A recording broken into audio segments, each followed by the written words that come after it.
Hello दोस्तों, स्वागत है आपका एक नए वीडियो में जिसमें डिस्कस करेंगे इंडियन कोस्ट गार्ड, नाविक, डीबी, जीडी और ये आंतरिक के लिए महामैराथन क्लास। जैसे मैंने आपको अपडेट किया था कि साइंस मतलब विज्ञान सीधा सीधा कहे तो, और 100+ क्वेश्चन PYQ मतलब कि प्रीवियस ईयर के जो क्वेश्चन हैं क्योंकि आपके एग्जाम में आए हुए हैं वही क्वेश्चन यहाँ पे रखे गए हैं। यही प्रश्न बार बार आते हैं बस आपको यहाँ पे।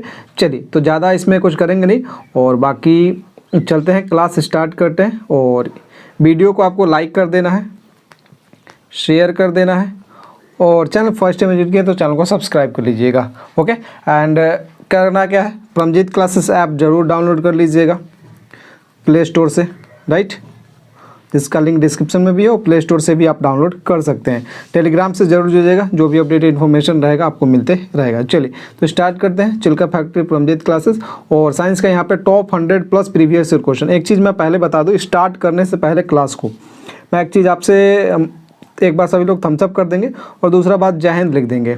ओके, और तीसरी बात यह है कि कॉपी और कलम, कॉपी प्लस पेन लेके बैठना है और साथ में क्वेश्चन के साथ जो एक्स्ट्रा चीज़ है मैं डिस्कस करते चलूँगा ना। जैसे 4 ऑप्शन रहते हैं ऑप्शन में, तो ये चारों ऑप्शन भी मैं डिस्कस करते चलूँगा। तो लगभग अगर देखा जाए तो अच्छे खासे क्वेश्चन आपके बनने वाले हैं। मतलब 150+ ही क्वेश्चन मैं यहाँ पे आपको देने वाला हूँ।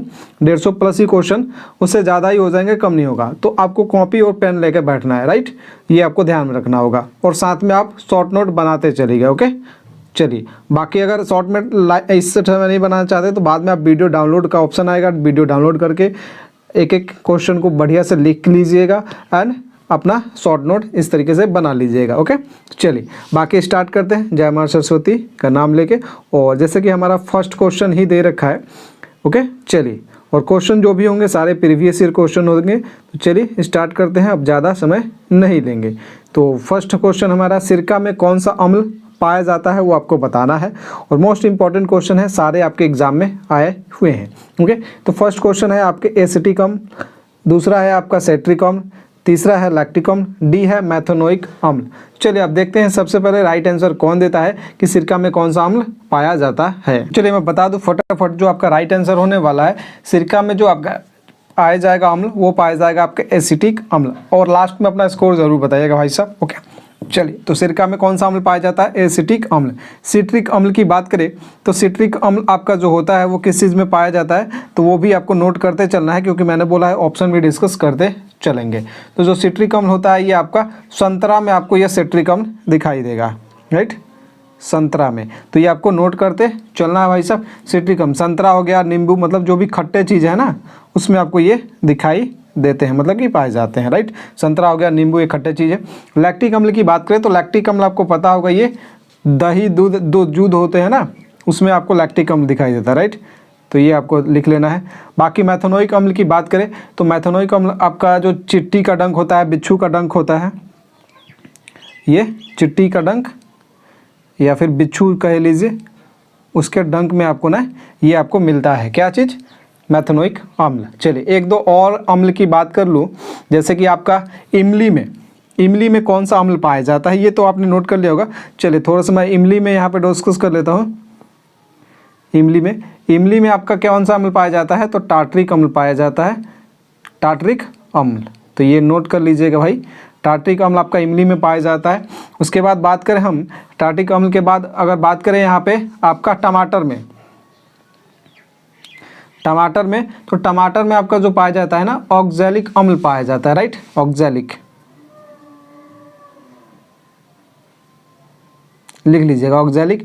ये आपका पालक में भी यही अम्ल पाया जाता है, राइट, पालक में। तो ये आपको नोट कर लेना है।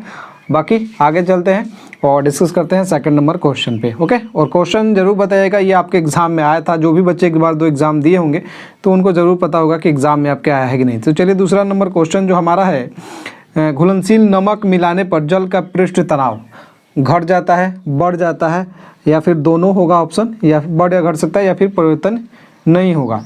तो आपको बताना है और देखते हैं सबसे पहले राइट आंसर कौन देता है कि आपका जो घुलनशील नमक मिलाने पर जल का जो पृष्ठ तनाव है वो क्या होता है, घटता है, बढ़ता है, या फिर घट या बढ़ सकता है, या फिर इनमें से कोई नहीं। ओके, मैं आपको बता दूं जो इसका राइट आंसर होने वाला है वो घुलनशील नमक मिलाने पर जो आपका जल का पृष्ठ तनाव होता है ना, सरफेस टेंशन, इंग्लिश में जिसको नहीं पता होगा, थोड़ा डाउट आ रहा होगा, वो इसको मैं नोट कर देता हूँ। सरफेस टेंशन जो होता है ना, वो क्या होता है, वो इंक्रीज हो जाता है, राइट, इंक्रीज हो जाता है, तो लिख लीजिएगा। चलिए आगे बढ़ेंगे और क्वेश्चन नंबर चलेंगे 3 पे। क्वेश्चन नंबर हमारा 3 में दे रखा है कि अमीबा द्वारा द्विखंडन के दौरान कितने जनक की आवश्यकता होती है।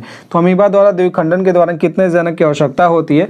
ऑप्शन ए में दे रखा है 1, बी में दे रखा है 2, सी में दे रखा है 3 और डी में दे रखा है 4। ओके, तो आपका जो राइट आंसर होने वाला है वो क्या हो जाएगा, तो वो आपका राइट आंसर हो जाएगा, वो आपका अमीबा द्वारा द्विखंडन के दौरान कितने जनक की आवश्यकता होती है, तो 1 जनक की आवश्यकता होती है। ऑप्शन ए आपका करेक्ट आंसर हो जाएगा।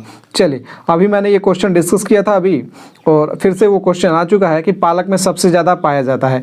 अभी मैंने आपको डिस्कस किया था ना ये क्वेश्चन, तो फटाफट आपका इसका राइट आंसर दे दीजिए कि हम पालक में कौन सा अम्ल पाया जाता है। ऑक्सैलिक, टार्ट्रिक और आपका सिट्रिक और लैक्टिक, ये सारा मैंने अभी डिस्कस किया था। ओके, तो फटाफट इसका जो राइट आंसर हो जाएगा, ऑक्सैलिक अम्ल आपका राइट आंसर हो जाएगा, जो कि पालक और टमाटर दोनों में होता है। सिट्रिक भी डिस्कस किया था अभी तुरंत ही, और लैक्टिक भी डिस्कस किया है। ओके, चलिए तो बाकी चलेंगे क्वेश्चन नंबर 5 पे। एंड क्वेश्चन नंबर 5 की बात करें तो क्वेश्चन नंबर 5 में हमारा दे रखा है दाल में किस पोषक तत्व का अच्छा स्रोत है। ओके, तो दाल में किस पोषक तत्व का अच्छा स्रोत हो आपको बताना है। ऑप्शन ए में दे रखा है कैल्शियम, बी में दे रखा है लोहा, सी में दे रखा है विटामिन और डी में दे रखा है प्रोटीन, राइट। तो अब आपको बताना है कि इसका राइट आंसर क्या हो जाएगा। तो मैं बता दूं आपको, दाल में जो पोषक तत्व अच्छा स्रोत है वो किस चीज़ का, प्रोटीन का अच्छा स्रोत है। तो डी ऑप्शन आपका राइट आंसर हो जाएगा। चलेंगे क्वेश्चन नंबर 6 पे। एंड क्वेश्चन नंबर हमारा 6 में दे रखा है कि कौन सा यौगिक जो है, यहाँ पे थोड़ा सा मैं छोटा कर देता हूँ, कौन सा यौगिक ईंधन के रूप में उपयोग किया जाता है, राइट, ईंधन के रूप में उपयोग किया जाता है। ऑप्शन ए में दे रखा है इथेन, बी में दे रखा है ब्यूटेन, सी में दे रखा है मीथेन एंड डी आपका ऑप्शन दे रखा है प्रोपेन, राइट। यहाँ पे आपको नोट कर लेना है, डी ऑप्शन जो यहाँ पे है ये प्रोपेन दे रखा है, राइट। तो यहाँ पे चलिए, तो फटाफट बताइए भाई साहब कि कौन सा यौगिक जो है ईंधन के रूप में इस्तेमाल किया जाता है, वो आपको बताना है। मैं राइट आंसर बता देता हूँ, जो आपका मीथेन है ना, ये आपका ईंधन के रूप में इस्तेमाल किया जाता है। इसका सूत्र भी आपसे पूछ लेता है। ओके, तो इसका जो सूत्र होगा ना, फॉर्मूला जो होता है वो आपको नोट करते चलना है भाई साहब। तो इथेन का जो आपका सूत्र होगा C2 लिख लीजिएगा, ये नोट करते चलिएगा, जो एक्स्ट्रा पॉइंट में आपको डिस्कस करते चल रहा हूँ, राइट। ब्यूटेन की बात करें तो C4 और यहाँ पे H10। ओके, ये नोट कर लीजिएगा। मीथेन का भी नोट कर लीजिए, मीथेन का CH4। उसके बाद प्रोपेन की बात कर ले तो यहाँ पे नोट करिएगा C3H, यहाँ पे H8। ओके, तो ये नोट कर लीजिए, ये फॉर्मूला भी आप नोट करते चलिएगा। क्यों? क्योंकि ये PDF में ये एक्स्ट्रा जो चीज़ें मैं नोट कर रहा हूँ ना, वो PDF में आपको नहीं मिलेगा। ओके, तो ये आपको नोट करते चलना है। चलिए बात करेंगे क्वेश्चन नंबर 7 पे। एंड क्वेश्चन नंबर 7 हमारा दे रखा है, पृथ्वी की परत में कार्बन प्रतिशत कितना होता है, मतलब कि कार्बन का कितना प्रतिशत जो है पृथ्वी की परत में पाया जाता है। ऑप्शन ए में दे रखा है 0.02%, बी में दे रखा है आपका 0.03%, सी में दे रखा है 2% एंड डी में दे रखा है 4%, राइट। तो चलिए फटाफट देखते हैं, सबसे पहले राइट आंसर कौन देता है कि पृथ्वी की परत में कार्बन कितना प्रतिशत पाया जाता है। तो आपको नोट कर लेना है भाई साहब, जो आपका परत पाया जाता है वो 0.02% पाया जाता है, जो कि ऑप्शन ए आपका करेक्ट आंसर हो जाएगा। चलेंगे क्वेश्चन नंबर 8 पे। और क्वेश्चन नंबर 8 में दे रखा है कार्बन की संयोजकता कितनी होती है। क्वेश्चन नंबर 8 में दे रखा है कि कार्बन की संयोजकता कितनी होती है। ऑप्शन ए में दे रखा है 3, बी में दे रखा है 4, सी में दे रखा है 5 और डी में दे रखा है 8। तो देखते हैं सबसे पहले राइट आंसर कौन देता है कि जो आपका कार्बन की संयोजकता कितनी होती है। तो मैं आपको बता दूं, कार्बन की जो संयोजकता होती है वो आपकी 4 होती है। और ये सारे ही क्वेश्चन ना आपके एग्जाम में आए हुए हैं, प्रीवियस ईयर क्वेश्चन है। ओके, आप पहले एग्जाम दिए होंगे तो आपको आइडिया होगा, अगर नहीं दिए हैं तो बस जितना बताए उतना करते जाइए। ओके, चलिए आगे बात करेंगे क्वेश्चन नंबर 9 पे। और क्वेश्चन नंबर 9 हमारा दे रखा है कि ध्रुव पर G का मान होता है। ध्रुव का मतलब पोल पे, राइट। ये ध्रुव पर जो नहीं समझते हैं ओके, वो पोल, ध्रुव का मतलब होता है पोल। तो नोट कर लीजिए, ऑप्शन ए में दे रखा है अधिकतम, बी दे रखा है न्यूनतम, सी दे रखा है बढ़ या घट सकता है एंड डी में दे रखा है कोई परिवर्तन नहीं होगा। तो चलिए मैं आपको राइट आंसर दे दूं, जो आपका यहाँ पे राइट आंसर होने वाला है वो हो जाएगा अधिकतम। ध्रुव पर जो होता है ना, जी का मान अधिकतम होता है, राइट। ओके, अगर हम आपसे पूछ ले आपका विषुवत रेखा पे, मतलब कि विषुवत रेखा पे ध्रुव पर मतलब पोल पे अधिकतम होता है और विषुवत रेखा पे न्यूनतम होता है। तो ये आपको नोट कर लेना है यहाँ पे इक्वेटर पे, राइट। तो विषुवत बात करें तो यहाँ पे आपको क्या लिख लेना है, न्यूनतम होता है। ओके, तो ये विषुवत रेखा पे क्या होता है, न्यूनतम होता है। ओके, एक दो क्वेश्चन और मैं यहाँ पे थोड़ा सा डिस्कस करना चाहूँगा, तो थोड़ा सा आप पेशेंस रखिएगा। ओके, चलिए थोड़ा सा मैं इसको जूम कर देता हूँ और उसके बाद यहाँ पे नोट कर देता हूँ। ओके, तो मैं आपसे पूछने वाला हूँ, पृथ्वी के घूर्णन गति बढ़ने पर जी का मान में क्या परिवर्तन आता है। तो आपको यहाँ पे नोट कर लेना है ये क्वेश्चन जो मैं यहाँ पे लिखने वाला हूँ। पृथ्वी के घूर्णन गति घटने पर, चलिए घटने पर ही लिखिए, घटने पर जी का मान, थोड़ा सा लिखने में प्रॉब्लम आ रहा है। पृथ्वी के घूर्णन गति घटने पर जी के मान में क्या परिवर्तन आता है। अगर घूर्णन गति घटेगा तो सीधा सीधा समझिएगा, अगर घूर्णन गति घट रहा है तो जी का मान बढ़ जाता है। अगर घूर्णन गति आपका जो है वो बढ़ेगा, अगर घूर्णन गति जो है वो आपका इंक्रीज हो रहा है, घूर्णन गति आपका अगर इंक्रीज हो रहा है तो आपका जी का मान क्या हो जाएगा, वो उल्टा हो जाता है यहाँ पे, तो यहाँ पे घट जाता है। तो ये आपको नोट कर लेना है दो क्वेश्चन। ओके, चलेंगे क्वेश्चन नंबर नेक्स्ट पे, और नेक्स्ट हमारा जो क्वेश्चन दे रखा है वो देखते हैं क्या है। क्वेश्चन हमारा दे रखा है क्वेश्चन नंबर 10 पे। Okay, question number 10। ओके, चलिए अच्छा लग रहा हो सेशन तो ज़रूर एक बार लाइक एंड शेयर जरूर कर दीजिएगा अपने दोस्तों के पास। ग्रेफाइट का उपयोग होता है, ऑप्शन ए में दे रखा है पेंसिल बनाने में, बी दे रखा है परमाणु भट्टी में, एंड सी दे रखा है इलेक्ट्रोड के रूप में, एंड डी दे रखा है इनमें से कोई नहीं। तो सबसे पहले देखते हैं राइट आंसर कौन देता है कि जो आपका ग्रेफाइट का उपयोग किस लिए किया जाता है। तो मैं आपको बता दूं, ग्रेफाइट का आपको पता होगा, पेंसिल जो हमारा दिखता है ना उसमें काला काला कलर का दिखाई देता है, वो हमारा ग्रेफाइट ही है। परमाणु भट्टी में भी ग्रेफाइट का इस्तेमाल करते हैं, और इलेक्ट्रोड के रूप में भी किस चीज़ का, ग्रेफाइट का इस्तेमाल करते हैं। तो ऑप्शन यहाँ पे डी आपका करेक्ट आंसर हो जाएगा। तो यहाँ पे जो चारों ऑप्शन हो जाएगा ना वो करेक्ट आंसर हो जाएगा। चलेंगे क्वेश्चन नंबर 11 पे, और क्वेश्चन नंबर हमारा 11 में क्या दे रखा है यहाँ पे हम डिस्कस कर लेते हैं। दो ऑप्शन नीचे चला गया है तो पेशेंस है, घट या बढ़ सकता है या फिर कोई परिवर्तन नहीं। तो यहाँ पे 11 नंबर हमारा जो क्वेश्चन दे रखा है वो नोट कर लीजिए कि गैसों में कणों की गतिज ऊर्जा, मतलब कि काइनेटिक एनर्जी, जो बच्चे इंग्लिश वाले होंगे मैं थोड़ा सा वहाँ पे डिस्कस करते चलूँगा, काइनेटिक एनर्जी, तो वो आपको नोट कर लेना है। तो गैसों में कणों की गतिज ऊर्जा क्या होती है, अधिकतम होती है, न्यूनतम होती है, और सी ऑप्शन में दे रखा है वही घट या बढ़ से घटेगा या फिर बढ़ेगा। ओके, और या फिर आपका डी में इनमें से कोई नहीं, कोई नहीं, घट या बढ़ लिख लीजिए। चलिए तो बताइए फटाफट राइट आंसर क्या हो जाएगा। तो गैसों में कणों की गतिज ऊर्जा क्या होती है, फटाफट आपको राइट आंसर दे देना है। तो मैं आपको बता दूं, कणों की जो गतिज ऊर्जा होती है ना वो आपका मतलब कि काइनेटिक एनर्जी अधिकतम होती है, जो कि ऑप्शन ए आपका करेक्ट आंसर हो जाएगा। चलेंगे क्वेश्चन नंबर 12 पे, एंड क्वेश्चन नंबर 12 में दे रखा है मोस्ट इंपॉर्टेंट क्वेश्चन है, और जेट प्लेन किस सिद्धांत पर काम करता है। जेट प्लेन किस सिद्धांत पर काम करता है। ऑप्शन ए में दे रखा है गति का तीसरा नियम, बी में दे रखा है गति का दूसरा नियम, सी में दे रखा है गति का प्रथम नियम, और डी में दे रखा है इनमें से कोई नहीं। तो जेट प्लेन किस सिद्धांत पर काम करता है वो आपको बताना है। देखते हैं सबसे पहले राइट आंसर कौन देता है।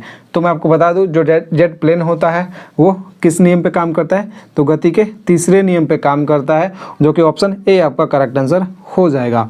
चलेंगे क्वेश्चन नंबर, गति का नियम तो सभी को पता होगा ना, गति का नियम आपको ऑप्शन में क्या करना है, मतलब कि कमेंट सेक्शन में आपको गति के प्रथम नियम का और दूसरे नियम का कोई, चलिए मैं थोड़ा सा यहाँ पे डिस्कस कर दूँ। गति के प्रथम नियम से ना आपका क्या मिलता है, क्या मिलता है जरूर बताइए, देखते हैं क्या बताते हैं बच्चे, आप ही बताइए, बाकी मैं आगे डिस्कस करूँगा क्योंकि मैंने क्वेश्चन लगा रखा है।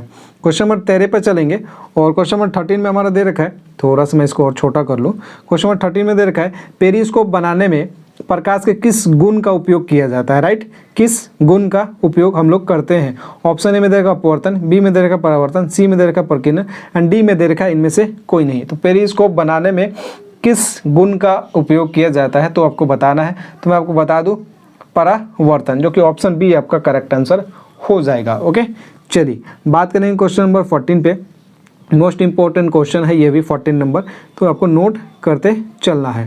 क्वेश्चन नंबर 14 में दे रखा है नाइट्रिक ऑक्साइड का सूत्र है, सूत्र वगैरह जो है ना ये क्वेश्चन आपको पूछ लिए जाते हैं एग्जाम में, तो वो आपको बताना होता है। तो नाइट्रिक ऑक्साइड का सूत्र है, ऑप्शन ए में दे रखा है NO2, ऑप्शन में NO3, डी सी में दे रखा है N2O, एंड डी में दे रखा है NO, राइट। तो नाइट्रिक ऑक्साइड का सूत्र जो होता है वो राइट आंसर क्या हो जाएगा वो आपको बताना है। एंड देखते हैं सबसे पहले राइट आंसर कौन देता है। चलिए, जो राइट आंसर आपका हो जाएगा वो हो जाएगा NO। और मैं ऑप्शन मतलब कि कमेंट सेक्शन में नहीं चेक करूँगा, इसलिए नहीं चेक करूँगा क्योंकि आप लोग जो है ना, अगर मैं उसके चक्कर में पढ़ूंगा ना कमेंट में, तो मैं ये क्लास 2-3 घंटे का हो जाएगा। तो मैं नहीं चाहता हूँ कि आपका भी टाइम ख़राब हो, क्योंकि बहुत सारे ऐसे बच्चे हैं जो डिस्टर्ब करने भी आएंगे, सिर्फ कमेंट करने आते हैं, तो वो उनसे आप लोग दूर रहिएगा। मैं पहले ही आपको बता देता हूँ। ओके, कौन सा रक्त घटक ऑक्सीजन का परिवहन करता है वो आपको बताना है। कौन सा रक्त घटक जो है ऑक्सीजन का परिवहन करता है। ऑप्शन में दे रखा है RBC, बी में दे रखा है WBC, सी में दे रखा है दोनों, एंड डी में दे रखा है प्लाज्मा। तो कौन सा रक्त घटक है जो ऑक्सीजन का परिवहन करता है, आपको राइट आंसर बताना है। क्वेश्चन नंबर 15, और 15 का जो राइट आंसर हो जाएगा, जो परिवहन करता है वो करता है RBC। ओके, RBC का अगर फुल फॉर्म की बात करें तो मैं यहाँ पे लिख दूँ, RBC का रेड ब्लड सेल होता है, रेड ब्लड सेल। ओके, अगर बात करें यहाँ पे WBC की तो white blood cell. Okay, white blood cell, ये भी आपको नोट कर लेना है। बाकी मैं कुछ और पॉइंट लिखवा देता हूँ प्लाज्मा से रिलेटेड। ओके, तो नोट कर लीजिए। चलिए, तो लिख लीजिए। जैसे कि RBC की बात करूँ तो RBC का जो आपका वैज्ञानिक नाम होता है वो क्या होता है, मतलब कि साइंटिफिक जो नेम होता है वो क्या होता है, आपको नोट कर लेना है। तो मैं पहले RBC का लिखवा देता हूँ। RBC का वैज्ञानिक नाम जो होता है ना, वो आपका कहता है इरिथ्रोसाइट। तो नोट कर लीजिए, ये RBC का बता रहा हूँ। इसके बाद आपको बताऊँगा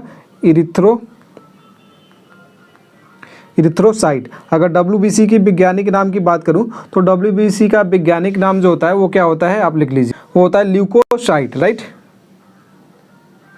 ल्यूकोसाइट। तो ये दोनों क्वेश्चन नोट कर लीजिएगा। ओके, और अगर बात करूं WBC, अगर मात्रा की बात करूं तो ये आपका शरीर में कितना 8 से 10 हज़ार शरीर में आपके पाया जाता है। ये अगर मात्रा की बात करूं तो WBC आपके शरीर में 8 से 10 हज़ार ये आपके पाया जाता है। अगर RBC की बात करूं तो RBC आपका जो पाया जाता है वो कितना पाया जाता है, तो वो पाया जाता है आपका 4.5 से लेके 5.5 मिलियन। तो ये सब चीज़ें, छोटे छोटे क्वेश्चन जो है ना, आपको नोट करते चलने हैं। ओके, मोस्ट इंपॉर्टेंट क्वेश्चन है ये सारे। और जो आपका RBC का जीवन काल होता है 120 दिन होता है, और WBC का जीवन काल जो होता है कितने दिन होता है, WBC का जो जीवन काल होता है ना, मतलब 2 से 4 दिन। ओके, तो ये आपको नोट कर लेना है। ओके, चलिए, यहाँ से मैंने लगभग आपको WBC RBC अच्छा खासा क्लियर कर दिया है। ओके, तो यहाँ से क्वेश्चन आएगा तो आपको बचेगा नहीं, जो आपके एग्जाम का लेवल है। ओके, चलिए आगे बात करेंगे क्वेश्चन नंबर 16 पे। एंड क्वेश्चन नंबर 16 में दे रखा है हड्डियों में फास्फोरस की मात्रा। ओके, वो आपको बताना है हड्डियों में फास्फोरस की मात्रा कितनी होती है। तो चलिए, आपको यहाँ पे हड्डियों में फास्फोरस की मात्रा कितनी होती है, तो यहाँ पे आपको नोट कर लेना है। और यहाँ पे ऑप्शन आपको दिखाई दे रहा होगा। तो हड्डियों में फास्फोरस की मात्रा 4%, बी 6%, सी दे रहा है 8% और डी दे रखा है 10%। तो देखते हैं सबसे पहले राइट आंसर कौन देता है कि हड्डियों में जो फास्फोरस की मात्रा होती है वो कितनी होती है। तो मैं आपको बता दूं, जो हड्डियों में फास्फोरस की मात्रा होती है वो 8% होती है, क्योंकि ऑप्शन सी आपका करेक्ट आंसर हो जाएगा। चलेंगे क्वेश्चन नंबर 17 पे। और यहाँ पे 17 नंबर क्वेश्चन दे रखा है लिथियम घनत्व होता है।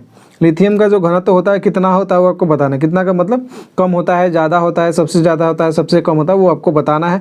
एंड ऑप्शन आपके सामने इसी तरीके का दे रखा है, सबसे कम, सबसे ज़्यादा, बढ़ता घटता है, या फिर इनमें से कोई नहीं। तो लिथियम का आपको बताना है घनत्व भाई साहब। ओके, चलिए यहाँ पे मैं बता दूँ आपको, लिथियम का जो घनत्व होता है वो सबसे कम होता है, क्योंकि ऑप्शन ए आपका करेक्ट आंसर हो जाता है। और लिथियम के बारे में थोड़ा सा डिस्कस करें तो लिथियम जो होता है ना, आपका सबसे हल्का भी होता है। राइट, सबसे हल्का, तो ये भी आपको नोट कर लेना है, सबसे हल्का होता है। और सबसे प्रबल अपचायक तत्व है, सबसे प्रबल अपचायक तत्व है, तो वो भी आपको नोट कर लेना है, सबसे प्रबल अपचायक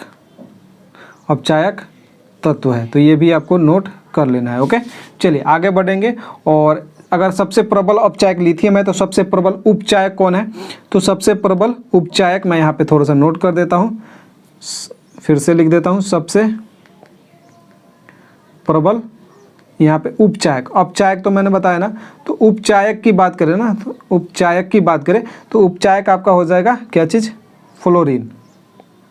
और अपचायक सबसे ज़्यादा, अभी मैंने बोला आपको क्या चीज़, लिथियम।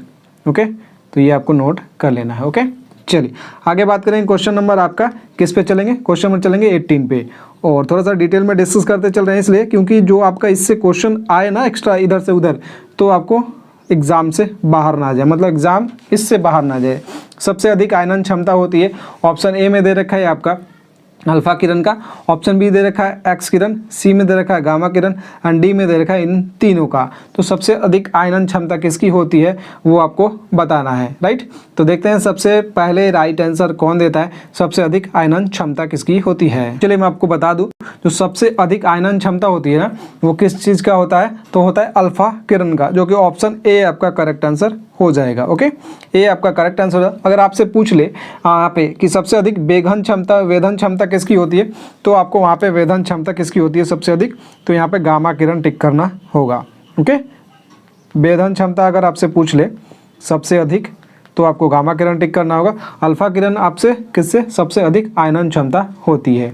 चलिए बात करेंगे आगे, क्वेश्चन नंबर चलेंगे 19 पे। एंड क्वेश्चन नंबर 19 में हमारा क्या दे रखा है, कोशिका के अध्ययन को क्या कहते हैं। ओके, कोशिका के अध्ययन को क्या कहते हैं तो वो आपको बताना है। स्टडी ऑफ किस चीज़ का, कोशिका, राइट।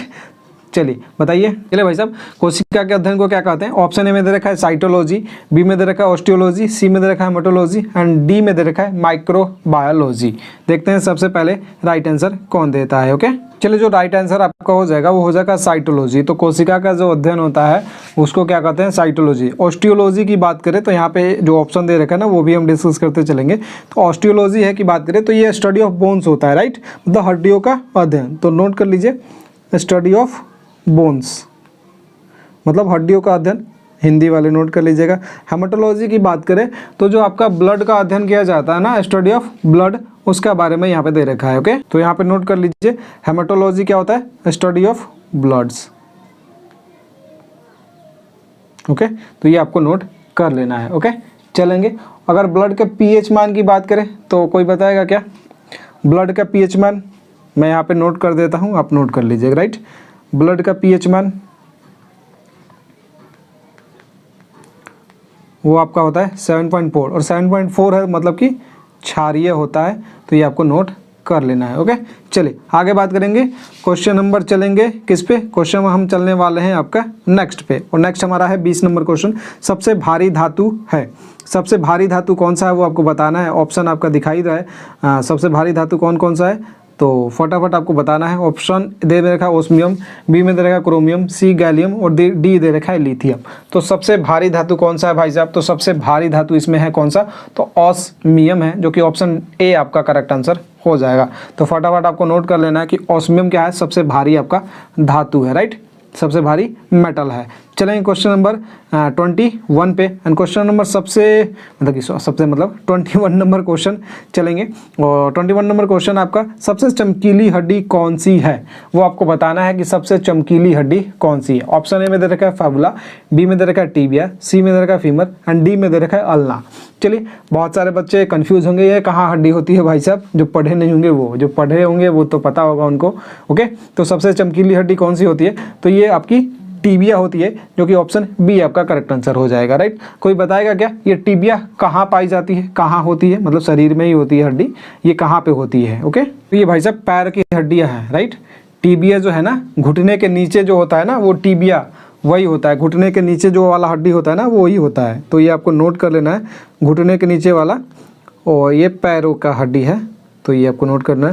फैबुला की बात कर ले अगर, फैबुला जो आपका पिंडली जो बोलते हैं ना, वो घुटने पे पिंडली, वही है फैबुला आपका। फीमर की बात करें तो फीमर किसे कहते हैं, और फैबुला एक चीज़ और नोट कर लीजिएगा, फैबुला जो होता है ना ये आपकी सबसे पतली हड्डी है। तो अगर आपसे कहा जाए तो यहाँ पे आपको नोट करिएगा, सबसे पतली हड्डी कौन सी है, तो फैबुला है, सबसे पतली हड्डी है क्या, फैबुला। टीबिया सबसे चमकीली है। अगर बात करें फीमर, तो फीमर भी, ये भी पैर में ही होता है, जांग का हड्डी है फीमर, राइट। और ये शरीर की सबसे लंबी और मजबूत हड्डी है,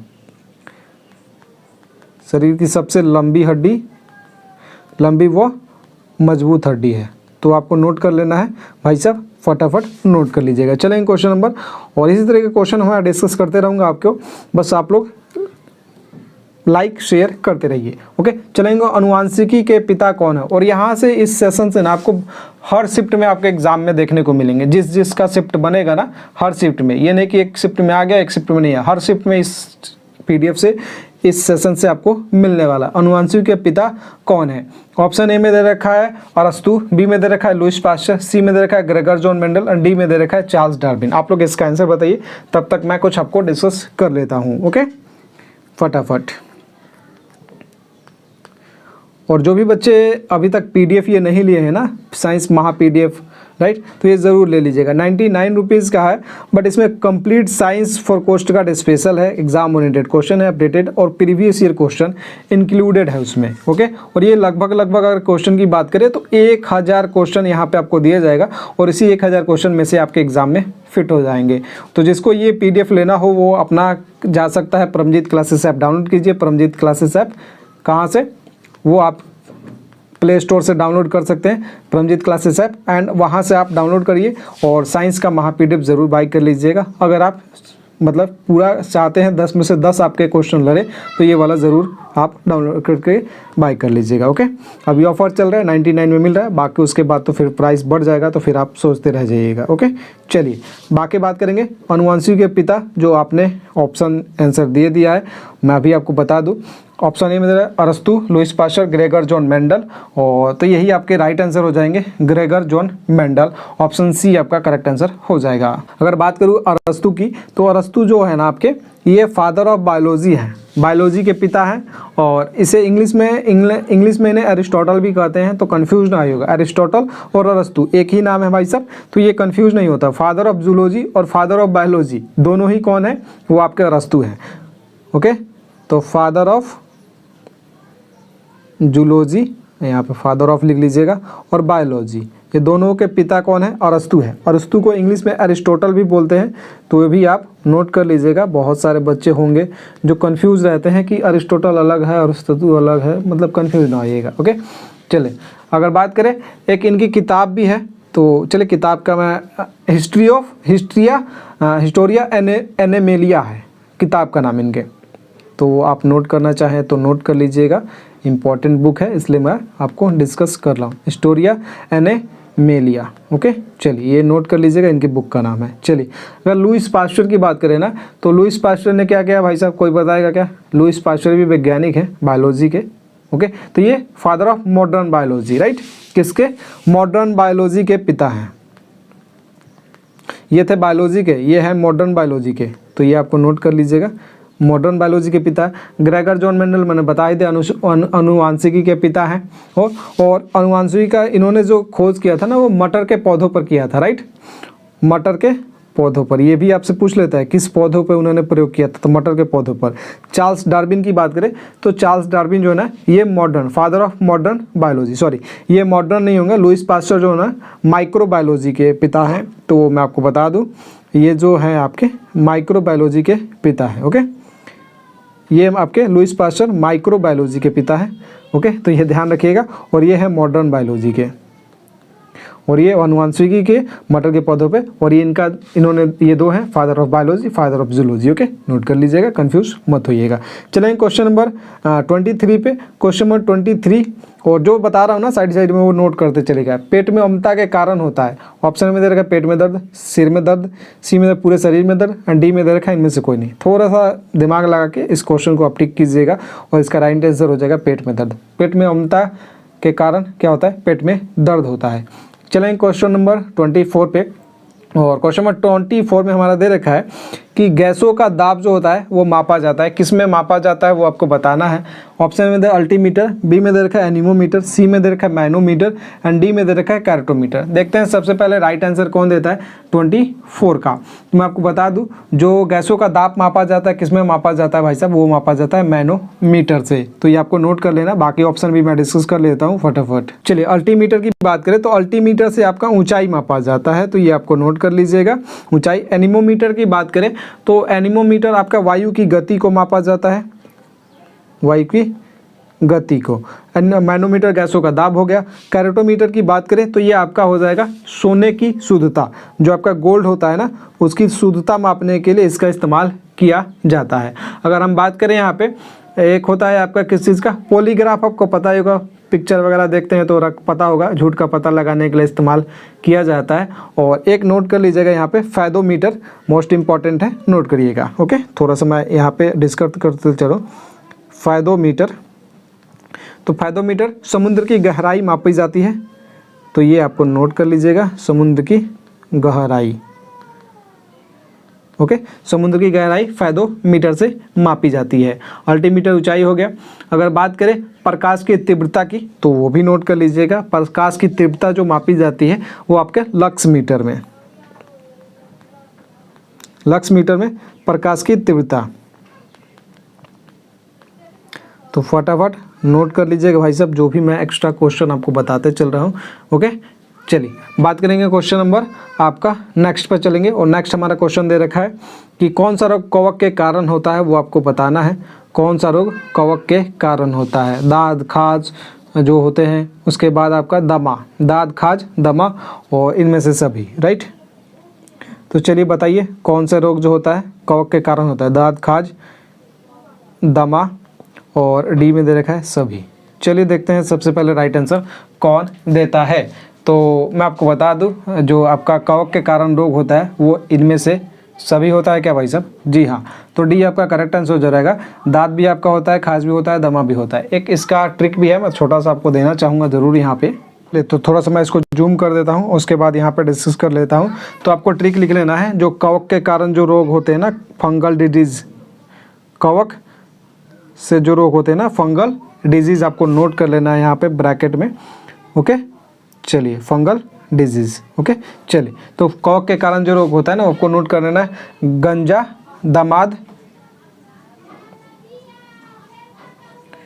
चलिए मैं थोड़ा सा आपको लिख देता हूँ ठीक से, थोड़ा सा ठीक आप लिख लीजिएगा। गंजा, दमाद, खाए, फ्रूट।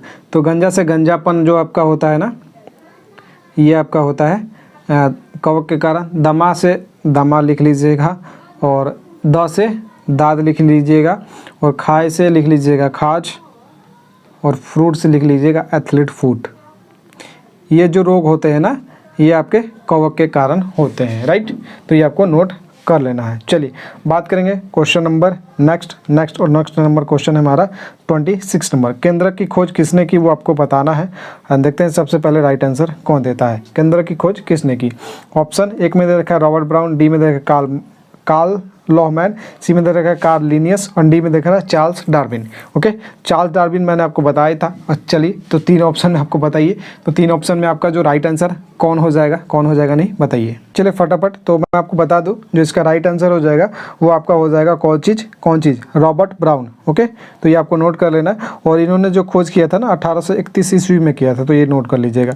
अगर यहाँ पे कार्ल लिनियस की बात करें, तो मैं यहाँ पे लिखता नहीं हूँ, छोड़िए इसको यहाँ से। इस तरीके से कार्ल लिनियस की बात करें तो ये है किस चीज़ के पिता है? मॉडर्न बोटनी के, मॉडर्न बोटनी। डार्विन मैंने बताया ही था आपको, मॉडर्न बायोलॉजी। तो ये नोट कर लीजिए। चलें क्वेश्चन नंबर 27 पे, पदार्थ की पांचवी अवस्था, मोस्ट इंपॉर्टेंट क्वेश्चन है, कई बार एग्जाम में आया है। ओके, चौथी अवस्था और पांचवी अवस्था दो आपके एग्जाम में पूछा जाता है। अधिकतर क्वेश्चन चौथी और पांचवी, चौथी अधिकतर पूछ लिया गया है, तो अब पांचवी ज़्यादातर पूछा जाता है। तो वो बाकी दोनों कोई भी पूछा जा सकता है। ऑप्शन इधर ठोस, द्रव, सी प्लाज्मा, और डी दे रखा है इनमें से कोई नहीं। देखते हैं सबसे पहले राइट आंसर कौन देता है, जो आपके पदार्थ की पांचवी अवस्था है। चलिए तो मैं आपको राइट आंसर बता दूं, इनमें से कोई नहीं होगा। और ये पदार्थ की चौथी अवस्था है, ये नोट कर लीजिएगा, मोस्ट इंपॉर्टेंट है, चौथी अवस्था है। और पांचवी जो है वो आपका BEC, बोस आइंस्टाइन, ये आपको नोट कर लेना है। और BC का फुल फॉर्म आप कंप्लीट आपको बताइए कमेंट सेक्शन में। चलेंगे क्वेश्चन नंबर किस चीज़ पे, तो क्वेश्चन नंबर चलेंगे हम किस चीज़ पे भाई साहब? 28 पे चलेंगे। Question number 28 most important question है, और ये क्वेश्चन मैंने आपको कम्युनिटी पोस्ट पर भी डाल रखा था एक दिन। पानी का क्वथनांक बिंदु है, ऑप्शन ए में दे रखा है 100 डिग्री सेल्सियस, बी दे रखा है 200 degree, 300 degree Celsius, and D दे रखा है 400 डिग्री सेल्सियस। तो मैं आपको बता दूं, जो पानी का क्वथनांक होता है वो आपका होता है 100 डिग्री सेल्सियस, जो कि ऑप्शन ए आपका करेक्ट आंसर हो जाएगा। चलेंगे क्वेश्चन नंबर, किस रंग का विचलन सबसे कम होता है, वो आपको बताना है। तो मेरे ख्याल से ये सभी को पता होना चाहिए। ओके 29 नंबर क्वेश्चन, किसका विचलन, किस रंग का विचलन जो होता है सबसे कम होता है, राइट। डेविएशन जो होता है वो सबसे कम होता है किस रंग का है, विचलन का मतलब डेविएशन होता है, तो आपको नोट कर लीजिएगा। किसी बच्चे को जो इंग्लिश मीडियम वाला होगा, ओके, डेविएशन मतलब विचलन। तो ऑप्शन ए में दे रखा है हरा, पीला, लाल और बैगनी। तो मैं इसका एक ट्रिक भी है, आपको याद हो, बहुत सारे बच्चे, बहुत टीचर पढ़ाए भी होंगे और कुछ लोग को याद नहीं भी होगा, तो मैं लिख देता हूँ। बाकी इसका जो राइट आंसर हो जाएगा वो लाल हो जाएगा, क्योंकि लाल रंग का विचलन सबसे कम होता है। इसलिए आप देखते हैं ना कि रोड वगैरह पे या फिर ट्रेन वगैरह जो होता है ना, वहाँ पर लाल कलर ही दिखाई देता है। क्यों? लाल कलर कहीं विचलित होता ही नहीं, वो दूर से भी लाल ही दिखाई देता है, समझे ना। तो इसलिए ट्रैफिक वगैरह पे लाल रंग का इस्तेमाल वहाँ पे किया जाता है रुकने के लिए, ओके, क्योंकि दूर से ही दिखाई दे देता है, तो लाल रंग। बाकी मैं इसका ट्रिक लिख देता हूँ, विबग्योर, राइट। क्या लिख दूंगा? विबग्योर। तो आपको नोट कर लेना है। चलिए भाई, विब, यहाँ पे मैं थोड़ा सा लिख देता हूँ, थोड़ा सा जूम करके, ओके।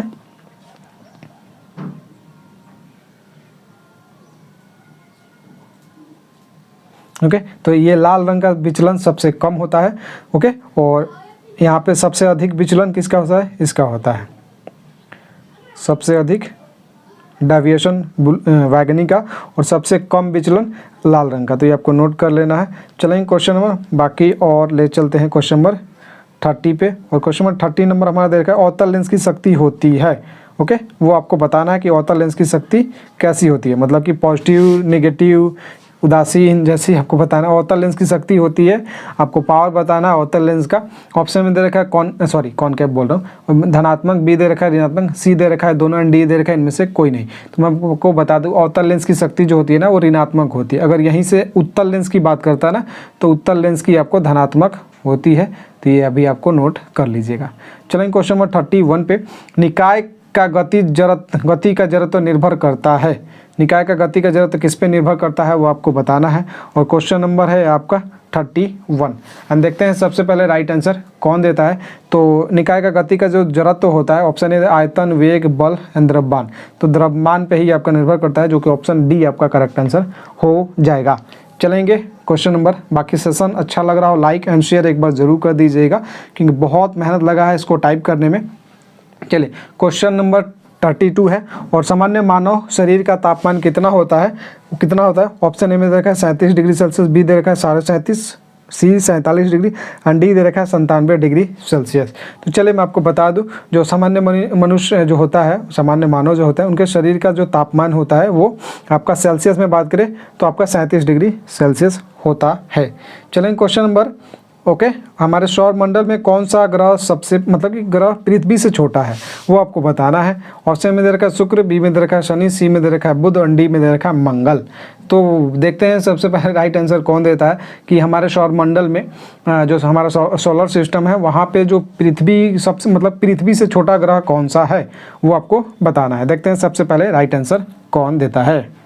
चलिए भाई साहब, ये छोटा सा क्वेश्चन आपके लिए है और देखते हैं इसका राइट आंसर सबसे पहले कौन देता है। चलेंगे क्वेश्चन नंबर 34 पे। एंड क्वेश्चन नंबर 34 में क्या करना है बताना, आपको कीटों का अध्ययन क्या कहलाता है। ओके, ऑप्शन ए में दे सोरोलॉजी, बी दे रखा है डेंड्रोलॉजी, सी में दे रखा है आपको एंटोमोलॉजी एंड डी में दे रखा है सेरिकल्चर। चलिए इसका ऑप्शन यहाँ पे आप नोट करिए और बताइए कि इसका राइट आंसर क्या होगा। ओके, तो मैं आपको बता दूं कीटों का अध्ययन जो होता है ना वो आपका एंटोमोलॉजी होता है, जो कि ऑप्शन सी आपका करेक्ट आंसर हो जाएगा। ओके, तो ये आपको नोट कर लेना है भाई साहब। ओके, फटाफट। अगर यहाँ पे बात करें जैसे ऑप्शन में दे रखा है सोरोलॉजी, तो सोरोलॉजी का अध्ययन क्या कहलाता है, मतलब सोरोलॉजी किसका अध्ययन कहलाता है? तो सोरोलॉजी जो होता है ना छिपकलियों का अध्ययन कहलाता है, राइट। तो ये आपको नोट कर लेना है, छिपकलियों का अध्ययन। ओके, अगर डेंड्रोलॉजी की बात करें तो डेंड्रोलॉजी जो होता है ना वो वृक्ष एवं झाड़ियों का अध्ययन होता है।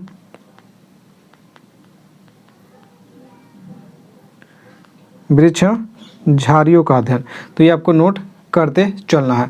अगर बात करें यहाँ पे सेरीकल्चर की, तो सेरीकल्चर की बात करें तो सेरीकल्चर जो आपका हो जाएगा ना यहाँ पे, वो भी आपको नोट कर लेना है। सेरीकल्चर क्या होगा? तो सेरीकल्चर रेशम कीट। यहाँ पे बहुत सारे बच्चे सेरीकल्चर और एंटोमोलॉजी में कंफ्यूज होंगे। एंटोमोलॉजी पूछेगा तो कीटों का अध्ययन, और सेरीकल्चर बोलता है मतलब रेशम कीट। रेशम कीट का अध्ययन जो होता है सेरीकल्चर होता है। ओके, तो ये आपको नोट कर लेना है। अगर एक दो और यहाँ पे डिस्कस करना चाहूँ, मत्स्य पालन जो होता है ना, वो मत्स्य मतलब मछली वाला, तो वो बोलते हैं पीसी कल्चर। नोट कर लीजिए भाई साहब फटाफट। कौको का अध्ययन अगर पूछ ले तो, कौको का अध्ययन पूछ ले तो माइकोलॉजी।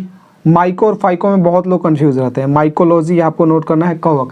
अब फाइकोलॉजी कब होता है? शैवाल। शैवाल कहेगा तो वो होता है फाइकोलॉजी। ओके, तो फाइकोलॉजी ये आपका होता है। ओके, चलिए बाकी आगे डिस्कस करेंगे। क्वेश्चन नंबर आपका 35, गुर्दे का भार होता है वो आपको बताना है। क्वेश्चन नंबर दे रखा 35 में गुर्दे का भार आपको बताना है। ऑप्शन ए 140 ग्राम, बी में दे रखा है 160 ग्राम, सी 180 ग्राम एंड डी में दे रखा है 200 ग्राम। देखते हैं सबसे पहले राइट आंसर कौन देता है। तो इसका राइट आंसर हो जाएगा आपका 140 ग्राम, जो कि ऑप्शन ए आपका करेक्ट आंसर हो जाएगा। चलेंगे क्वेश्चन नंबर, उत्तल दर्पण के उपयोग आपको बताना है। यहाँ पे ऑप्शन कौन सा राइट होने वाला है। मोस्ट इंपॉर्टेंट क्वेश्चन है। वाहनों के साइड मिरर में, बी में दे रखा है सोडियम रिफ्लेक्टर के लैंप में, एंड डी में, सी में दे रखा है दोनों, एंड डी में दे रखा है इनमें से कोई नहीं। तो उत्तल दर्पण का उपयोग आपको बताना है। तो उत्तल दर्पण का उपयोग आपका साइड मिरर में भी किया जाता है और आपका किस में, आपका सोडियम रिफ्लेक्टर में भी किया जाता है। तो यहाँ पे दोनों आपका राइट आंसर हो जाएगा, जो कि ऑप्शन सी आपका करेक्ट आंसर होने वाला है। नोट कर लीजिए फटाफट। यहाँ पे आपसे पूछ ले कि उत्तल दर्पण से जो आपका प्रतिबिंब बनता है ना, उत्तल दर्पण से यहाँ पे जो प्रतिबिंब बनता है, बनने वाला जो प्रतिबिंब होता है वो कैसा होता है? तो वो होता है आभासी। ये भी नोट कर लीजिए, आभासी व सीधा। चलिए फटाफट ये आप नोट कर लीजिए। अगर हम बात करें अवतल दर्पण का उपयोग बता दें क्या? चलिए अवतल दर्पण का थोड़ा सा उपयोग यहाँ पे हम देख लेते हैं। ओके, अवतल दर्पण का उपयोग यहाँ पे हम देख लेते हैं। राइट, तो फटाफट आपको नोट कर लेना है। आपका सेविंग ग्लास के रूप में दाढ़ी बनाने के लिए जो दर्पण उपयोग किया जाता है ना सैलून वगैरह में, वो देखिएगा, तो वो आपका होता है किस चीज़? शेविंग जो आपका ग्लास होता है, मतलब शेविंग ग्लास, मतलब दाढ़ी बनाने वगैरह के लिए। दूसरा है आपका वाहन का जो हेडलाइट होता है ना, हेडलाइट जो वाहन का होता है ना, उसमें आपका अवतल दर्पण का उपयोग किया जाता है। जो आपका सर्च लाइट देखे होंगे आप, सर्च लाइट होता है ना, उसमें भी आपका इस्तेमाल किया जाता है। और डॉक्टरों के द्वारा जो आपका आँख कान नाक चेक किया जाता है ना, वो भी आपका किस चीज़ के? डॉक्टर के द्वारा इस्तेमाल किया जाता है, आँख नाक चेक। और पांचवा जो उपयोग है आपका सोलर कुकर में भी इस्तेमाल किया जाता है। तो ये आपको नोट कर लेना है, 5 उपयोग, ये मोस्ट इंपॉर्टेंट है। कोई भी आपको देके एग्जाम में आपसे पूछ सकता है ये। और दूसरा आपका मैंने बताया जो आपका क्या चीज़, आपका क्या चीज़? उत्तल दर्पण का 2 उपयोग। ओके, चलिए तो आपको नोट कर लेना है। चलेंगे क्वेश्चन नंबर आपका 37 पे। ओके, 37 नंबर हमारा क्वेश्चन दे रखा है, सबसे अधिक अभिक्रियाशील धातु है। सबसे अधिक अभिक्रियाशील धातु है आपको बताना है। एंड देखते हैं सबसे पहले राइट आंसर कौन देता है। ऑप्शन में दे रखा है पोटासियम, बी सोना, सी चांदी एंड डी दे रखा है लोहा। तो सबसे अधिक अभिक्रियाशील धातु है। क्वेश्चन नंबर है 37 और 37 का देखते हैं सबसे पहले राइट आंसर कौन देता है। तो मैं सबसे अधिक अगर अभिक्रियाशील धातु की बात करें तो यहाँ पे जो आपका राइट आंसर हो जाएगा वो क्या हो जाएगा? तो वो हो जाएगा आपका पोटासियम। अच्छा, पोटासियम का सिंबल कोई बताएगा क्या? तो होता है के। तो ये भी आपको नोट कर लेना है। ओके, अगर आगे बात करें क्वेश्चन नंबर हमारा 38, और क्वेश्चन नंबर हमारा 38 में देखा है एलपीजी का मुख्य घटक है। ओके, तो एलपीजी का मुख्य घटक क्या है आपको बताना। ऑप्शन है प्रोपेन, बी मीथेन, सी दे रखा है इथेन एंड डी में दे रखा है ब्यूटेन। तो एलपीजी का मुख्य घटक कौन सा है वो आपको बताना है। क्वेश्चन नंबर 38 और 38 मतलब कि आपका ब्यूटेन। एलपीजी का मुख्य घटक ब्यूटेन है। और इन चारों का सूत्र मैंने आपको शुरू में ही बता दिया था, तो वो भी आपको याद रखना है। चलेंगे क्वेश्चन नंबर आपका 39 पे। क्वेश्चन नंबर 39 में हमारा क्या दे रखा है कि द्रव ताप बढ़ाने पर, द्रव का जो होता है ना ताप बढ़ाने पर क्या होगा, मतलब पृष्ठ तनाव क्या हो जाता है, सरफेस टेंशन जो होता है वो क्या होता है? डिक्रीज करता है, मतलब घटता है, इंक्रीज करता है, बढ़ता है। एंड सी में दे रखा है दोनों, एंड डी में दे रखा है कोई परिवर्तन नहीं करता है। तो द्रव का जब ताप बढ़ाएंगे ना तो पृष्ठ तनाव क्या हो जाता है? तो उस समय हमारा जब ताप बढ़ाएंगे तो द्रव का पृष्ठ तनाव, फटाफट बताइए, वो आपका घट जाता है, जो कि ऑप्शन ए आपका करेक्ट आंसर हो जाएगा।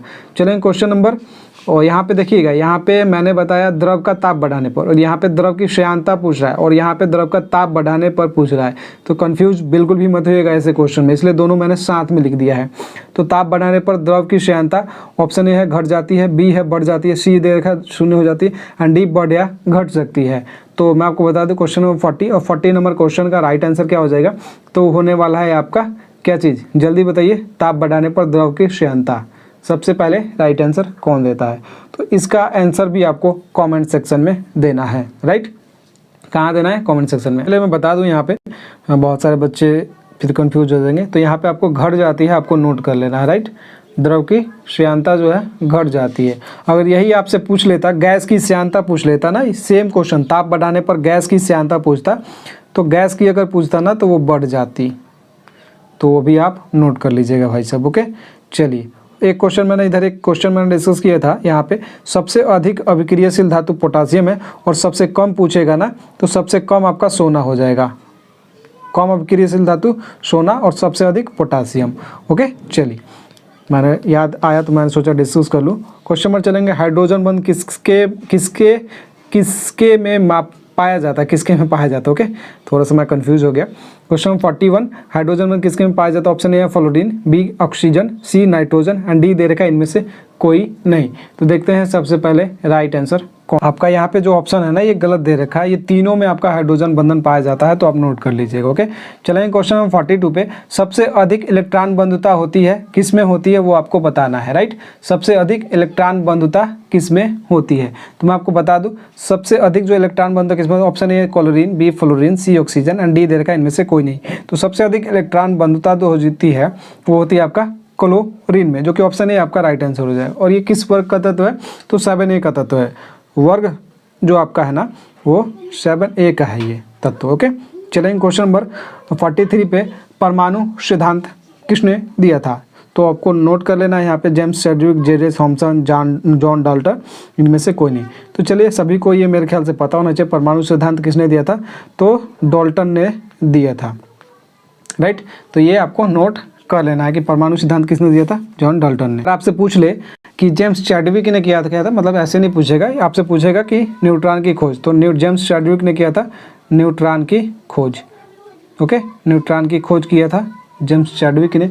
और इलेक्ट्रॉन की पूछ ले तो इलेक्ट्रॉन का आपका जे थॉमसन हो जाएंगे, ओके, जे थॉमसन, ओके। चलिए, बात करेंगे 44 नंबर क्वेश्चन में, आर्द्रता ह्यूमिडिटी, ह्यूमस जो होता है ना, आर्द्रता घटाने पर वायु में ध्वनि की गति, ऑप्शन ए है बढ़ती है, बी है घटती है, सी दे रखा है दोनों, डी में दे रखा है इनमें से कोई नहीं। तो आर्द्रता घटाने पर क्या होता है, वायु में जो ध्वनि की गति होना है, साउंड की जो गति होती है वो क्या होती है, घटेगी, बढ़ेगी या फिर दोनों हो जाएगा।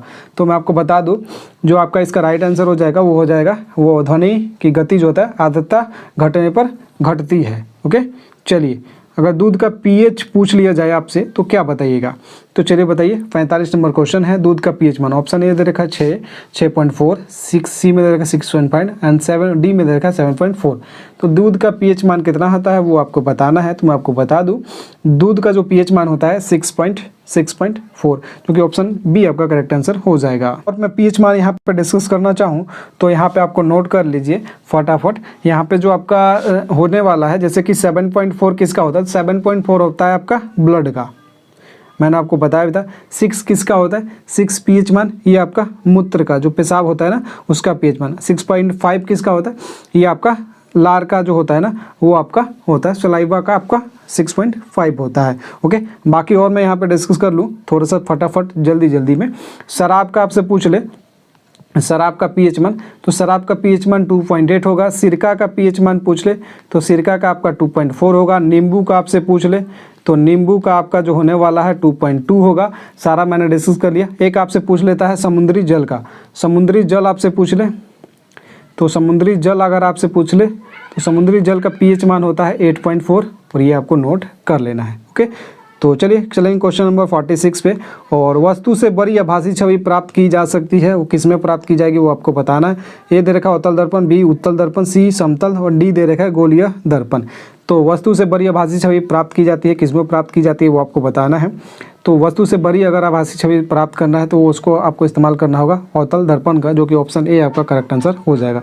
चलेंगे क्वेश्चन नंबर 47 पे। कोशिका की आत्मघाती थैली कहा जाता है, तो वो किसको कहा जाता है वो आपको बताना है। कोशिका की आत्मघाती थैली, ऑप्शन में देखा है राइबोसोम, बी अग्नाशय, सी कोशिका भित्ति एंड डी दे रखा है लाइसोसोम, जो कि आपका राइट आंसर हो जाएगा। कोशिका की आत्मघाती थैली किसे कहते हैं तो आपको कहते हैं लाइसोसोम की, जो कि ऑप्शन डी आपका करेक्ट आंसर यहाँ पे हो जाने वाला है। चलेंगे क्वेश्चन नंबर 48 पे, ऊष्मा का सर्वोत्तम चालक कौन है, यहाँ पे आपको बताना है ऊष्मा का सर्वोत्तम चालक। मोस्ट इंपॉर्टेंट क्वेश्चन है, कई बार आया है, बहुत इजी भी है। ऑप्शन ए अल्मोनियम, बी लोहा, सी चांदी, डी दे रखा है पानी। तो राइट आंसर आपका हो जाएगा चांदी। और चांदी का जो आपका क्या होता है, सूत्र जो होता है सिंबल AG से डिनोट करते हैं, ये आपको नोट कर लेना है। चलेंगे क्वेश्चन नंबर 49 पे, वृत्तीय गति किसके बिना संभव नहीं है। तो वृत्तीय गति किसके बिना संभव नहीं है। ऑप्शन ए दे रखा विकेंद्रीय बल, बी दे रखा अपकेंद्रीय बल, सी दे रखा है दोनों, डी दे रखा है इनमें से कोई नहीं। तो फटाफट बता दीजिए कि क्या होगा राइट आंसर। तो वृत्तीय गति किसके बिना संभव नहीं है, तो होता है अभिकेंद्रीय बल के बिना ना भाई साहब वृत्तीय गति संभव नहीं है। ओके, तो ये आपको नोट कर लेना है, मोस्ट इंपॉर्टेंट क्वेश्चन है। चलेंगे क्वेश्चन नंबर 50 पे, पृथ्वी की सतह से ऊपर या नीचे जाने पर जी के मान में परिवर्तन। जी से रिलेटेड मैंने 4-5 क्वेश्चन पहले डिस्कस किया था, एक क्वेश्चन ये भी। पृथ्वी की सतह है, मान लीजिए सतह है, ऊपर जाते हैं तो जी का मान और नीचे जाते हैं तो जी का मान। तो ऊपर जाएंगे जी का मान तब भी आपका क्या होगा, डिक्रीज होगा, और नीचे जाएंगे तब भी आपका डिक्रीज होगा। मतलब सीधा सीधा कहे तो पृथ्वी की सतह से ऊपर जाइए या नीचे आइए, दोनों कंडीशन में आपका जी का मान जो होता है वो क्या होता है, वो आपका घटता है, जो कि ऑप्शन बी आपका करेक्ट आंसर हो जाएगा। ओके, चलिए क्वेश्चन नंबर 51 पे। एंड क्वेश्चन नंबर 51 हमारा दे रखा है, कैल्शियम हाइड्रोक्साइड का उपयोग किया जाता है। तो आपको बताना है कैल्शियम हाइड्रोक्साइड का उपयोग किसके लिए किया जाता है।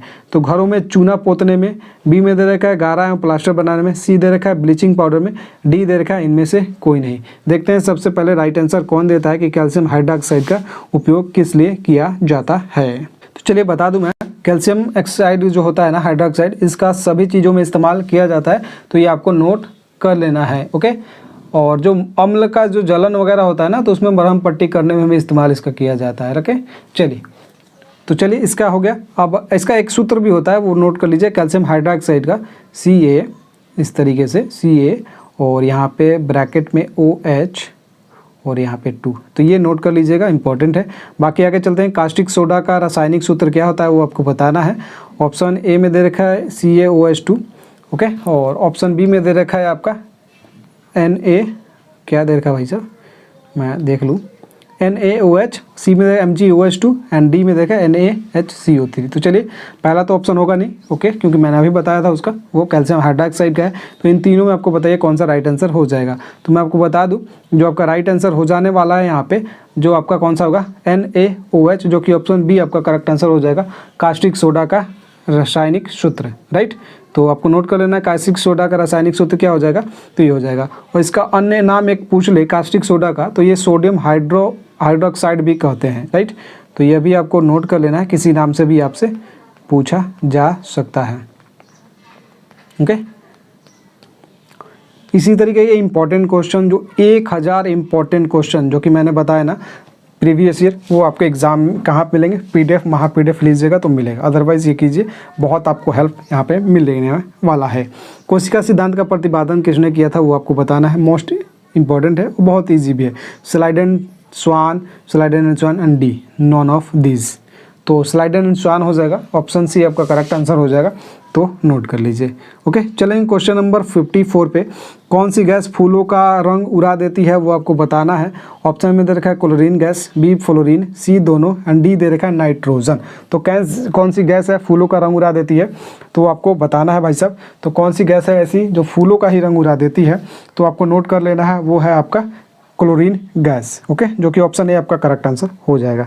चलेंगे क्वेश्चन नंबर 55 पे, सबसे प्रबल अपचायक तत्व है। मैंने प्रबल अपचायक और प्रबल आपका दोनों वहाँ पे डिस्कस किया था, तो इसका आंसर आपको कमेंट सेक्शन में देना है। ओके, तो देखते हैं सबसे पहले इसका राइट आंसर कौन देता है, sodium, helium, lithium and nitrogen, क्योंकि मैंने ये क्वेश्चन आपको ऑलरेडी डिस्कस कर लिया है, राइट।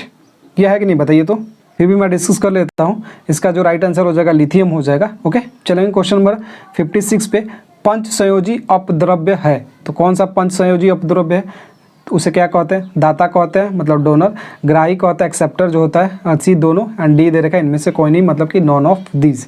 तो पंच संयोजी अपद्रव्य जो होते हैं उसे क्या कहते हैं भाई साहब हम लोग, तो उसे डोनर कहते हैं, मतलब कि दाता कहते हैं। ऑप्शन ए आपका करेक्ट आंसर हो जाएगा। ओके, तो ये आपको नोट कर लेना है भाई साहब। चलेंगे क्वेश्चन नंबर 57 पे। एंड क्वेश्चन नंबर 57 में सबसे अधिक बेगन क्षमता, ये ऑलरेडी मैंने डिस्कस कर लिया था जब मैंने आयनन क्षमता डिस्कस किया था। आयनन क्षमता अगर पूछे तो सबसे अधिक आयनन क्षमता आपका अल्फा किरण का होता है, तो ये आपको नोट कर लेना, और गामा किरण का होता है बेगन क्षमता सबसे अधिक, मैंने डिस्कस कर लिया था आपको। ओके, चलेंगे क्वेश्चन नंबर कार्य करने की दर को क्या कहते हैं, ये आपको बताना है। क्वेश्चन नंबर 58 है, और क्वेश्चन 58 ऑप्शन ए दे रखा शक्ति, बी ऊर्जा, सी आवेग एंड डी दे रखा है बल, मतलब कि फोर्स। तो राइट आंसर कौन सा हो जाएगा? कार्य करने की दर को क्या कहते हैं? तो कार्य करने की दर अगर पूछेगा ना, मतलब कि सीधा सीधा कहे तो इसका फॉर्मूला होता है कार्य करने की दर, मतलब कि P/W/T, मतलब कि सीधा सीधा कहे तो शक्ति आपका राइट आंसर हो जाएगा। ओके, चलेंगे क्वेश्चन नंबर 59 पे। कृत्रिम होते हैं ना, आर्टिफिशियल जो होते हैं ना, आर्टिफिशियल कृत्रिम उपग्रह जो होता है सैटेलाइट आपका, जो किसकी परिक्रमा करते हैं? ऑप्शन ए उपग्रह, बी ग्रह, सी तारा एंड डी तीनों। ओके, कृत्रिम उपग्रह किसकी परिक्रमा करते हैं वो आपको बताना है। तो इसका जो राइट आंसर हो जाएगा वो क्या हो जाएगा? सबसे पहले देखते हैं कौन बताता है। तो मैं आपको बता दूं जो इसका राइट आंसर होने वाला है वो हो जाएगा ग्रह की परिक्रमा करते हैं, जो कि ऑप्शन बी आपका करेक्ट आंसर हो जाएगा। चलेंगे क्वेश्चन नंबर, स्थायी चुंबक बनाने के लिए प्रयोग किया जाता है, तो आपको नोट कर लेना है स्थायी चुंबक। ओके, परमानेंट मैग्नेट बनाने के लिए ऑप्शन ए है इस्पात, मतलब स्टील, नरम लोहा सॉफ्ट आयरन, सी दे रखा है दोनों एंड डी दे रखा है इनमें से कोई नहीं। तो मैं बता दूं स्थायी चुंबक बनाने के लिए जो इस्तेमाल किया जाता है वो आपका किस चीज़ का? वो आपका इस्पात का, मतलब स्टील का इस्तेमाल किया जाता है। ओके, अगर नरम लोहा की बात करें तो ये आपका अस्थायी, अगर पूछे ना अस्थायी, तो अस्थायी चुंबक आपसे पूछ ले तो आपको यहाँ पे नोट कर लीजिएगा नरम लोहा। अगर स्थायी पूछे परमानेंट मैग्नेट तो इस्पात मतलब स्टील। ओके, चलेंगे क्वेश्चन नंबर 61 पे। शरीर की सबसे छोटी ग्रंथि कौन सी है वो आपको बताना है। शरीर की सबसे छोटी ग्रंथि ऑप्शन है पीयूष ग्रंथि, और भी ऑप्शन है यहाँ पे पीनियल और टू और लार ग्रंथि। ओके, तो देखते हैं सबसे पहले राइट आंसर कौन देता है इसका, कि शरीर की सबसे छोटी ग्रंथि कौन सी है भाई साहब। ओके, तो मैं आपको बता दूं शरीर की जो सबसे छोटी ग्रंथि है वो आपकी पीयूष ग्रंथि है, और इसे मास्टर ग्रंथि भी कहते हैं। राइट, तो ये क्योंकि ये सभी ग्रंथियों को कमांड करता है, मास्टर ग्रंथि भी कहते हैं, तो ये भी आपको नोट कर लीजिएगा। ओके, और ये आपका छोटी ग्रंथि अगर यहाँ पे ऑप्शन देके आपको कंफ्यूज भी कर सकता है, तो ये आपका अंतःस्रावी ग्रंथि है, ये आपको ध्यान में रखना होगा। कौन सी ग्रंथि है? अंतःस्रावी ग्रंथि है। ओके, तो ये आपको ध्यान में रखना होगा, तो इस तरीके से आपको कंफ्यूज कर सकता है। ओके, और ये सभी ग्रंथि को कमांड करता है, इसलिए मास्टर ग्रंथि या फिर मुख्य ग्रंथि कहते हैं इसे, तो ये आपको नोट कर लेना है। ओके, तो ये आप जरूर नोट कर लीजिएगा। ओके, मास्टर ग्लैंड या फिर मास्टर ग्रंथि, मुख्य ग्रंथि आपको ध्यान में रखना। और इसको कौन कमांड करता है? पीयूष ग्रंथि को इसको कौन कमांड करता है? तो इसको कमांड करता है हाइपोथैलेमस कमांड करता है। राइट, तो वो भी नोट कर लीजिएगा, हाइपोथैलेमस इसको कमांड करता है, ये सभी को कमांड करता है, और पीयूष ग्रंथि को हाइपोथैलेमस कमांड करता है। ओके, चलेंगे क्वेश्चन नंबर आपका 62 पे। पित्तरस का पीएच मान कितना होता है? पीएच मान तो मैंने अभी डिस्कस किया बहुत चीज़ों का, यहाँ पे डिस्कस कर लेते हैं। तो पित्तरस का पीएच मान कितना होता है? ऑप्शन ए में दे रखा है 6 से 7, बी 7 से 8, डी सी दे रखा है 8 से 9 एंड डी दे रखा है आपका 9 से 10। तो जो आपका राइट आंसर हो जाएगा वो क्या हो जाएगा? तो आपका हो जाएगा क्या चीज़? 7 to 8, जो कि ऑप्शन बी आपका करेक्ट आंसर हो जाएगा। चलेंगे क्वेश्चन नंबर, छोटी आंत की लंबाई कितनी होती है वो आपको बताना है। क्वेश्चन नंबर है 63, और छोटी आंत की लंबाई आपको बताना है स्मॉल इंटेस्टाइन, और इसका ऑप्शन ए में दे रखा है आपका ऑप्शन ए में दे रखा है 15 feet, B 18, C 22 feet and D दे रखा है 24 फीट। तो आपको बताना है, तो ये आपका राइट आंसर हो जाएगा 22 फीट, जो कि ऑप्शन सी आपका करेक्ट आंसर हो जाएगा। तो ये आपको नोट कर लेना है भाई साहब। एंड चलिए, और बहुत सारा यहाँ पे क्वेश्चन हमने डिस्कस किया, और एक क्वेश्चन के साथ मैंने 5 क्वेश्चन डिस्कस कर लिया है यहाँ पे। अगर यहाँ पे देखा जाए तो यहाँ पे चलिए मैं आपको लगभग क्वेश्चन लास्ट में काउंट करेंगे। दूध का पाचन कौन सा एंजाइम विकार होता है वो आपको बताना है। क्वेश्चन नंबर 64, और इस क्वेश्चन का आपको आंसर बताना है कमेंट सेक्शन में। और इस क्वेश्चन का सबसे पहले राइट आंसर जो भी देगा उसका फ़ोटो ऐप पे लगाया जाएगा, परमजीत क्लासेस ऐप पे कम्युनिटी पोस्ट में डालेंगे, और सबसे पहले आंसर देना है। राइट, सबसे पहले वो कब? जब क्लास ख़त्म हो जाएगा तब आपको आंसर देना है। किस चीज़ में? आपको कमेंट सेक्शन में। ओके, उसका फ़ोटो ऐप पे लगेगा, और परमजीत क्लासेस ऐप पे, और कम्युनिटी पोस्ट यूट्यूब पे भी लगेगा नाम और फ़ोटो के साथ। ओके, चलिए, सेब में कौन सा अम्ल होता है वो आपको बताना है। सारा लगभग मैंने डिस्कस कर ही लिया था, एक ही बच गया था, तो वो मेरे ख्याल से आप टिक कर देंगे। सेब में अम्ल जो पाया जाता है वो मौलिक अम्ल पाया जाता है। ऑप्शन ए आपका करेक्ट आंसर हो जाएगा। ओके, और एस्टिक मैंने डिस्कस किया था, सिट्रिक मैंने डिस्कस ही किया था, और लैक्टिक मैंने डिस्कस कर ही लिया था। ओके, चलेंगे क्वेश्चन नंबर, श्रव्य तरंगों का प्रास कितना होता है वो आपको बताना है। और यहाँ पे तो ऑप्शन दे रखा नहीं, मैं लिख देता हूँ, 20 हर्ट्ज से कम, बी में लिख लीजिए 20 हर्ट्ज से 20,000 हर्ट्ज के बीच में, नीचे होगा ऑप्शन, यहाँ पे है। चलिए नोट कर लीजिए, श्रव्य तरंगों का प्रास कितना होता है वो आपको नोट कर लेना है। 20 हर्ट्ज से कम, 20 हर्ट्ज से 20,000 हर्ट्ज तक, और 20,000 हर्ट्ज से ऊपर, एंड डी में दे रखा है 20 हर्ट्ज से 20,000 हर्ट्ज, 2000 हर्ट्ज। थोड़ी कंफ्यूज हो जाइएगा, मैं भी हो गया तो आप भी कंफ्यूज हो। तो ऑप्शन यहाँ पे बी आपका करेक्ट आंसर हो जाएगा, जो ये श्रव्य तरंग है, राइट, जो हम सुन सकते हैं, राइट, श्रव्य है। तो ये आपको नोट कर लेना है भाई साहब, श्रव्य तरंग है। ओके, अगर प्राश्रव्य की बात कर ले तो, प्राश्रव्य की बात करें तो कौन सा हो जाएगा वो बताइए जल्दी से। आपको बता दूं, प्राश्रव्य तरंग जो होगा ना 20 हर्ट्ज से ऊपर, 20,000 हर्ट्ज से ऊपर जो है ना, ये आपका प्राश्रव्य तरंग होगा। ओके, प्राश्रव्य तरंग है, और ये हो जाएगा आपका। और प्राश्रव्य तरंग हम अपने कानों से नहीं सुन सकते हैं, ये कुत्ता बिल्ली चमगादड़ वगैरह ये सुन सकते हैं, ये कुत्ता बिल्ली वगैरह सुन सकते हैं, तो ये आपको ध्यान में रखना होगा। ये कुत्ता बिल्ली चमगादड़ वगैरह श्रव्य तरंग हमारे कान सुन सकती है। अगर अश्रव्य की बात करें तो ये आपका अश्रव्य हो जाएगा। ओके, तो ये नोट कर लीजिएगा, तीनों इंपॉर्टेंट है। ओके, चलेंगे, सबसे उच्च कोटि का कोयला कौन सा है वो आपको बताना है भाई साहब, इंपॉर्टेंट क्वेश्चन है। सबसे उच्च कोटि का कोयला, सबसे उच्च कोटि का कोयला, ऑप्शन ए है पीट कोयला, B lignite, C anthracite, and D दे रखा बिटुमिनस। देखते हैं सबसे पहले राइट आंसर कौन देता है। तो सबसे उच्च कोटि का कोयला कौन सा होता है, पीट कोयला, लिग्नाइट, एंथ्रासाइट, बिटुमिनस। तो मैं आपको बता दूं, जो आपका एंथ्रासाइट होता है ना, तो ये आपका सबसे उच्च कोटि का कोयला होता है। अगर इसमें हम पूछ ले आपसे कि आपका जो कितना होता है, ये इसमें अगर हम कार्बन की मात्रा पूछ ले कितना प्रतिशत होता है, तो आपको बताना होगा, और वो क्या हो जाएगा मैं बता देता हूँ। तो इसमें कार्बन की मात्रा कितनी पाई जाती है एंथ्रासाइट में, तो ये 85% से ना ऊपर की, ये 85% प्लस, मतलब ज़्यादा। अगर पीट कोयला, तो पीट कोयला ये सबसे मतलब कि खराब कोयला माना जाता है, इसे जलाने पर अधिक राख और धुआं निकलता है, और निम्न कोटि का कोयला है ये पीट कोयला।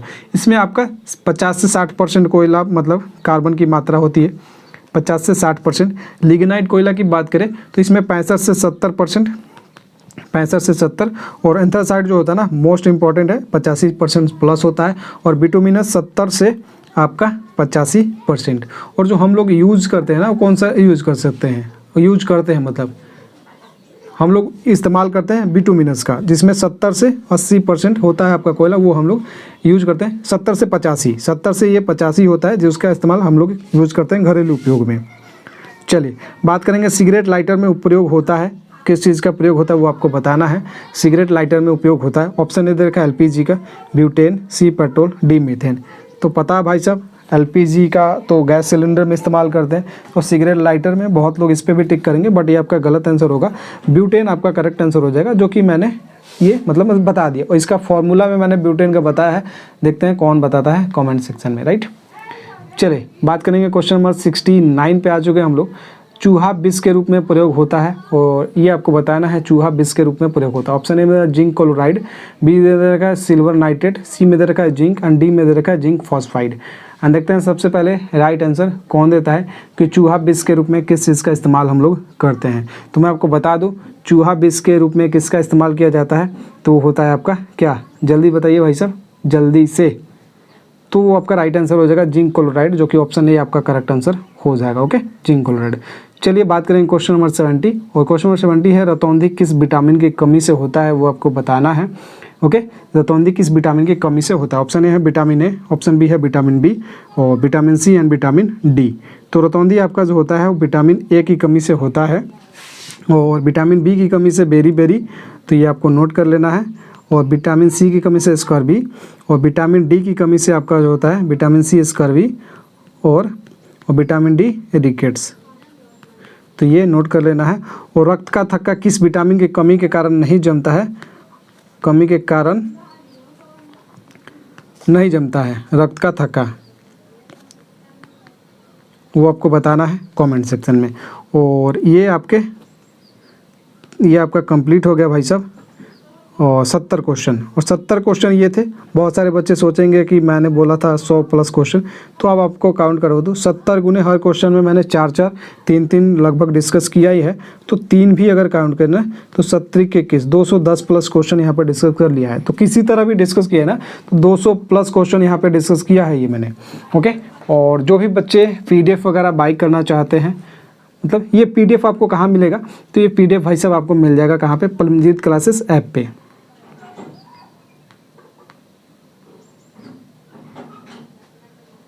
हाँ, तो ये PDF आपको कहाँ मिल जाएगा, तो ये PDF आपको परमजीत क्लासेस ऐप पे मिल जाएगा, ये कंप्लीट PDF आपको मिल जाएगा। हाँ, बहुत सारे बच्चे सोचेंगे क्या कि ये PDF ले लेंगे सिर्फ तो क्या हो जाएगा, नहीं भाई साहब, मतलब PDF का मतलब क्या, ये क्लास मतलब आपको करना ही पड़ेगा, क्योंकि जो 3-3 4-4 क्वेश्चन एक्स्ट्रा डिस्कस किए ना वो आपको नोट करते चलना, राइट। PDF तो आपको ऐसे सीधा सीधा ये 70 क्वेश्चन का मिल जाएगा, और इसमें आंसर बहुत सारे बच्चे सोचेंगे आंसर इंक्लूड करके मैं दूंगा A B, तो वो बिल्कुल मैं नहीं देने वाला हूँ। क्यों, इसलिए क्यों आप इसी पे निर्भर रह जाएंगे, इस पर निर्भर नहीं रहना चाहते हैं। इसलिए मैं चाहता हूं कि आप सारा क्लास देखें, और देखने के बाद आपको जो एक्स्ट्रा 3-3 4-4 क्वेश्चन डिस्कस किया ना, वो आप एक नोट बना के कॉपी में नोट करते चलिए, राइट। ऐसे ऐसे क्वेश्चन आपको मिलते रहेंगे एग्जाम के लिए। और बाकी जो चाहता है कि एक ही बार में मैं कंप्लीट 1000 का क्वेश्चन का PDF ले लूँ, तो वो साइंस का ये PDF ले सकता है, 99 रुपये का है। बाकी बहुत जल्दी इसका प्राइस भी बढ़ जाएगा। ओके, और उसके बाद GK का भी है, 25 रुपये का PDF है, 500 क्वेश्चन का, वो ले सकते हैं। साइंस का ले लीजिए, फिजिक्स का कॉन्सेप्ट अगर में प्रॉब्लम आ रहा है तो फिजिक्स कॉन्सेप्ट किंग वाला ले सकते हैं आप। बाकी धीरे धीरे मैथ और रीजनिंग का भी आ जाएगा आपको, तो वो भी आप ले सकते हैं। बाकी ये क्लास आपको कैसा लगा जरूर बताइएगा कमेंट सेक्शन में। एंड PDF आपको परमजीत क्लासेस ऐप पे मिलेगा, प्ले स्टोर से डाउनलोड कर लीजिएगा, डिस्क्रिप्शन में लिंक दे रखा है, बाकी प्ले स्टोर से पे भी आपको मिल जाएगा। दूसरा चीज़, टेलीग्राम पे ऐड हो जाएगा, क्योंकि क्लासेस अपडेट इन्फॉर्मेशन आपको क्लासेस अब मिलते रहेगा, तो वहाँ पर ऐड रहिएगा तो इन्फॉर्मेशन आप तो जाते रहेगा। तो मिलते हैं एक नए वीडियो में। बाकी जय मां सरस्वती एक बार जरूर लिख दीजिएगा, एंड वीडियो को लाइक कर दीजिए, शेयर कर दीजिए। क्लास कैसा लगा एक ज़रूर पॉजिटिव कमेंट कीजिएगा, और माँ सरस्वती का नाम लीजिए और अपने पढ़ाई करते रहिए। बहुत ही बेहतर करने वाले हैं। इस क्लास के हर क्वेश्चन आपके एग्जाम में देखने को मिलेंगे, मतलब हर क्वेश्चन आपके एग्जाम में हर शिफ्ट में देखने को मिलेंगे। ओके, जय माँ सरस्वती, जय हिंद, जय भारत, वंदे मातरम।